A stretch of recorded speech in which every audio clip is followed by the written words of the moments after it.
मार्च 1993, मुंबई। एक शहर जो अभी अभी जला था। 12 धमाके, एक के बाद एक।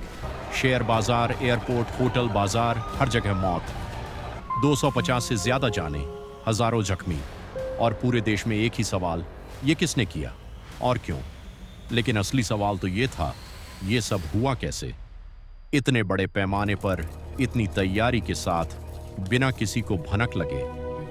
जब धुआं छौंटा तो मुंबई पुलिस और केंद्रीय एजेंसियों को एहसास हुआ कि यह सिर्फ एक बम धमाका नहीं था। ये एक पूरा नेटवर्क था जो सालों से जमीन के नीचे पल रहा था और अब उन्हें उसे उखाड़ना था। जांच शुरू हुई, लेकिन ये कोई आम जांच नहीं थी। जैसे जैसे जांचकर्ता अंदर गए, उन्हें एक ऐसा जाल मिला जो शहर की गलियों से शुरू होकर दुबई तक जाता था।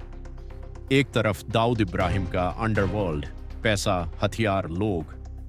दूसरी तरफ पाकिस्तान की खुफिया एजेंसी ISI, रणनीति, ट्रेनिंग और मकसद। और बीच में मुंबई के अंदर ही बैठे कुछ चेहरे जो दिन में आम नागरिक लगते थे। RDX कहां से आया? समुद्र के रास्ते, रात के अंधेरे में, नावों में छुपाकर मुंबई के समुद्री किनारों से उठाया गया और किसी ने नहीं देखा या देखकर भी नहीं देखा। यही सवाल जांचकर्ताओं को रात को सोने नहीं देता था। जब गिरफ्तारियां शुरू हुईं तो एक एक कड़ी जुड़ने लगी। याकूब मेमन, जो दाऊद के नेटवर्क का हिसाब किताब देखता था। टाइगर मेमन, जिसने जमीन पर पूरे ऑपरेशन को अंजाम दिया। और वो गाड़ियां, स्कूटर, कार जिनमें बम फिट किए गए थे और जो आम ट्रैफिक में मिलकर शहर को तबाह करने के लिए खड़ी की गई थीं।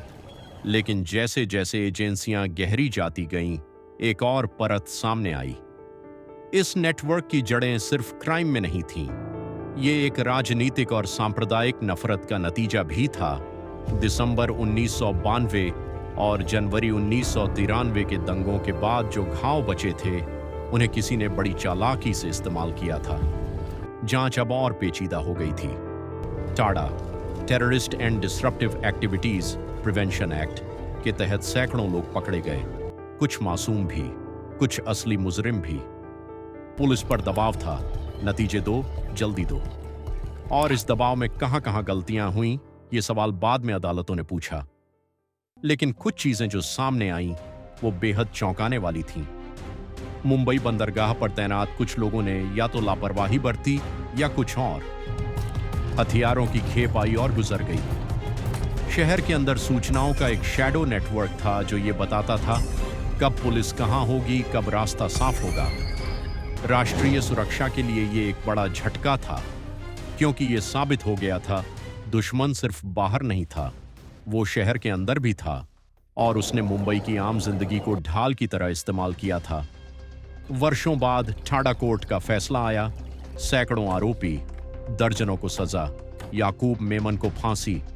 लेकिन दाऊद, वो आज भी कहीं है, पाकिस्तान में, कुछ लोग कहते हैं। इंटरपोल की रेड नोटिस है। भारत बार बार प्रत्यर्पण मांगता है और वो शहर जो 12 मार्च 1993 को थर्रा गया था, वो हर बार याद करता है। मुंबई फिर खड़ी हुई, जैसा वो हमेशा करती है। लेकिन जो सवाल उस जांच ने छोड़ा, वो आज भी हवा में तैरता है। अगर उस नेटवर्क को पहले पहचान लिया होता, तो क्या वो 257 जानें बचाई जा सकती थीं?